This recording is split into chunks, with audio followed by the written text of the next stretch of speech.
Kabayan, alam mo ba na sa OWA Calamity Assistance ay pwede kang makatanggap ng 1,000 pesos hanggang 3,000 pesos cash bilang financial assistance. Dito sa video ito ay pag-uusapan natin ang mga sumusunod: OWA Calamity Assistance, benefits, documents requirements, at paano mag-claim ng OWA Calamity Assistance. Lahat ng yan at mga iba pang mahalagang impormasyon ay pag-uusapan natin sa video ito.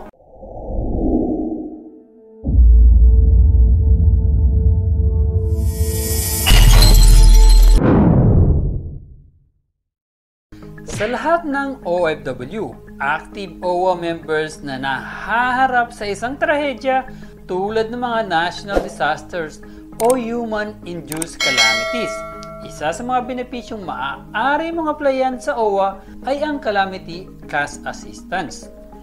Dito ay babahagi ko ang mga detalye ng mga kinakailangan at kung paano ka makakapag-apply para sa tulong pinansyal na ito.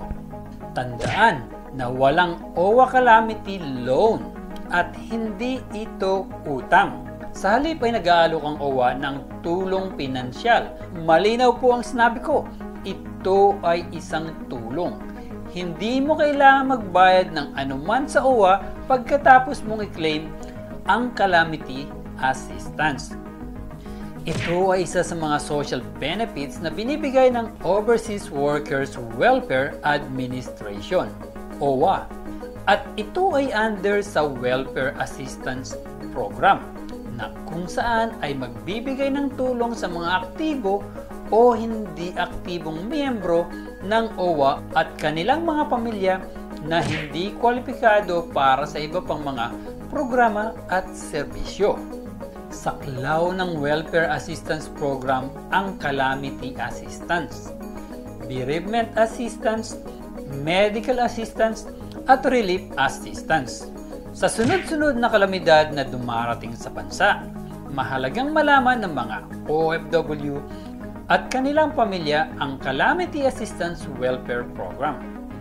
Ito ay isang programa kung saan ang mga miyembro ng OWA ay makakakuha ng 1,000 hanggang 3,000 cash grant kung sakali magkaroon ng kalamidad, natural man o gawa ng tao. Ano nga ba ang OWA Calamity Assistance? Ang OWA Calamity Assistance ay isang programa sa ilalim ng Welfare Assistance Program na tinatag upang tumulong at magbigay ng tulong na pera sa mga OFW at kanilang mga pamilya na naapektuhan ng mga natural na kalamidad o mga kalamidad na gawa ng tao. OWA Calamity Benefits. Kano ang cash assistance na ibinibigay sa mga kwalipikadong aplikante? Ang Calamity Assistance ay isang espesyal na programa na nakatuon sa pagbibigay ng tulong pinansyal na nagkakahalaga ng 3,000 piso para sa mga kwalipikadong miyembro ng OWA. Kung ikaw ay naapektuhan ng isang natural na sakuna, ikaw ay may karapatan sa tulong na pinansyal na nagkakahalaga ng 1,000 piso. Sa kabilang banda, kung ikaw ay naapektuhan ng isang kalamidad na ginawa ng tao, ikaw ay tatanggap ng tulong pinansyal na nagkakahalaga ng 3,000 piso. Note, ang tulong sa kalamidad na ito ay hindi isang utang. Documents requirements. Upang maklaim ang OWA Calamity Assistance, kailangan mong ihanda ang mga sumusunod na dokumento. Kung ang claimant ay OFW, dapat ka magbigay ng anumang valid identity document. Kung ang claimant ay isang benepisyaryo ng OFW sa Pilipinas, ito ang kailangan mo: valid ID ng OFW, patunay ng relasyon sa OFW. Para sa mga asawa ng mga OFW, kailangan mo ng marriage contract ng OFW. Para sa anak ng OFW 18 years old pataas, child's birth certificate, valid copy ng passport at valid ID ng OFW. Liham ng otorisasyon mula sa OFW. Lagda mula sa valid ID. Ang pasaporte at letter of authorization ay dapat na pareho. Para sa anak ng OFW below 18 years old, child's birth certificate, liham ng affidavit ng mga tagapangalaga, valid copy ng passport at valid ID ng OFW, liham ng otorisasyon mula sa OFW. Lagda mula sa valid ID, ang pasaporte at letter of authorization ay dapat na pareho. Para sa mga magulang ng OFW, kung ang OFW ay single, kailangan ng birth certificate ng OFW. Para sa mga kapatid ng OFW, kung ang OFW ay kasal, birth certificate or marriage certificate ng claimant. Marriage certificate ng OFW, valid copy ng passport at valid ID ng OFW, liham ng otorisasyon mula sa OFW. Lagda mula sa valid ID and passport at letter of authorization ay dapat na pareho kung ang OFW ay single.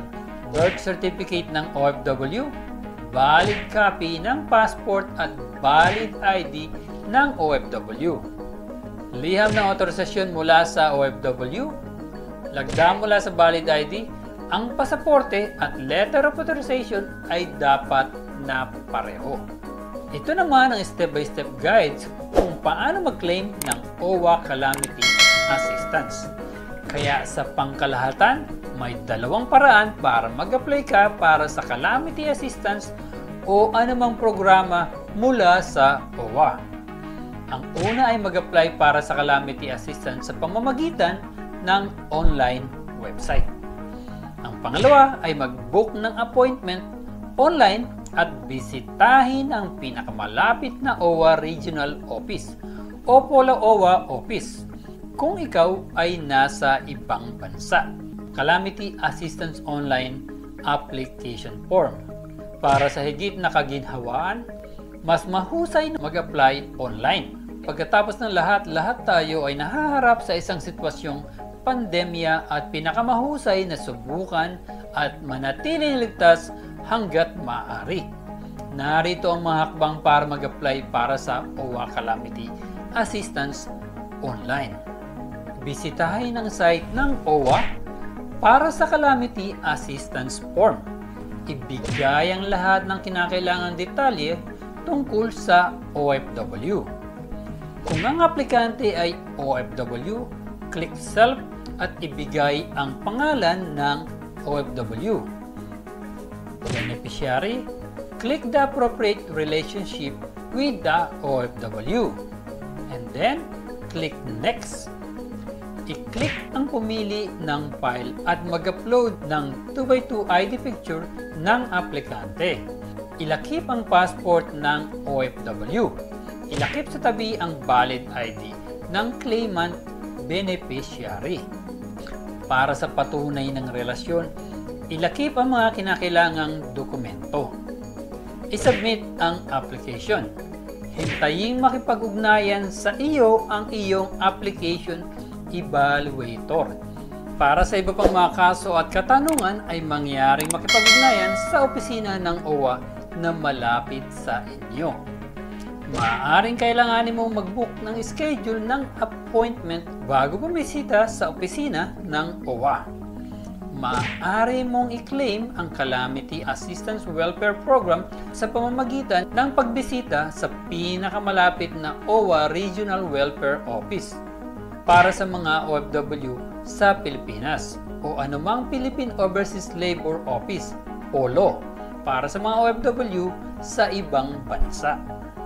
Magbibigay sila ng detalyeng impormasyon tungkol sa Calamity Assistance at mga pamamaraan para sa pag-claim ng cash benefits sa ilalim ng program. Ang iyong kaukulang Regional Welfare Office ay magbibigay ng deadline sa iyong munisipyo tungkol sa pagtanggap ng tulong pinansyal pagkatapos suriin at aprubahan ang iyong application. Kung ikaw ay nahaharap sa isang trahedya o kalamidad sa iyong lugar, huwag kalimutang samantalahin ang programang ito ng OWA. Mag-apply at kunin ang iyong claim dahil ang anumang anyo ng suporta o tulong ay kapaki-pakinabang sa oras ng pangangailangan.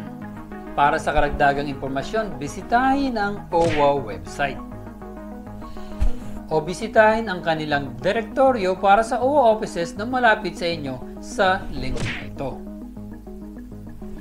Ayun lamang po mga kabayan, sa video ito ay napag-usapan natin ang mga sumusunod. Ano ang OWA Calamity Assistance? Ang benefits? Ang document requirements? At paano mag-claim ng OWA Calamity Assistance? Para sa kalaman ng lahat na ang Recrod PH ay may live stream every month na kung saan ay mag-i-enjoy na kayo at magkakaroon pa kayo ng chance na manalo ng 10,000 pesos. Meron itong Early Birds Raffle, isang tanong isang sagot, raffle, at bingo na kung saan ay may jackpot prize na 10,000 pesos. At para sa aming masugid na followers at subscribers ay meron ding top fan of the month bilang YouTube commenter, FB reactor, at FB commentor. Halina at samahan niyo ako at siguradong mag-enjoy kayo sa mga bagong video at marami pang chance na manalo ng malaki pang premyo sa aming live stream. Sana ay may panibago kayong natutunan? Please, abangan ang aming mga susunod pang mga video at sigurado mag-i-enjoy at marami kayong matututunan. At kung may mga katanungan kayo tungkol sa ating napag-usapan, huwag po kayong mag-alangan na ilagay ang inyong mga katanungan sa comment section upang mabigyan po namin kayo ng kasagutan. At please, huwag kalimutan mag-like, share, and subscribe at hit the notification bell at ang all para lagi kang updated sa aming mga bagong video. Muli, palagi niyong tatandaan na dito sa Recrod, prioridad namin ang iyong kaalaman tungo sa inyong kaunlaran. Paalam, kabayan!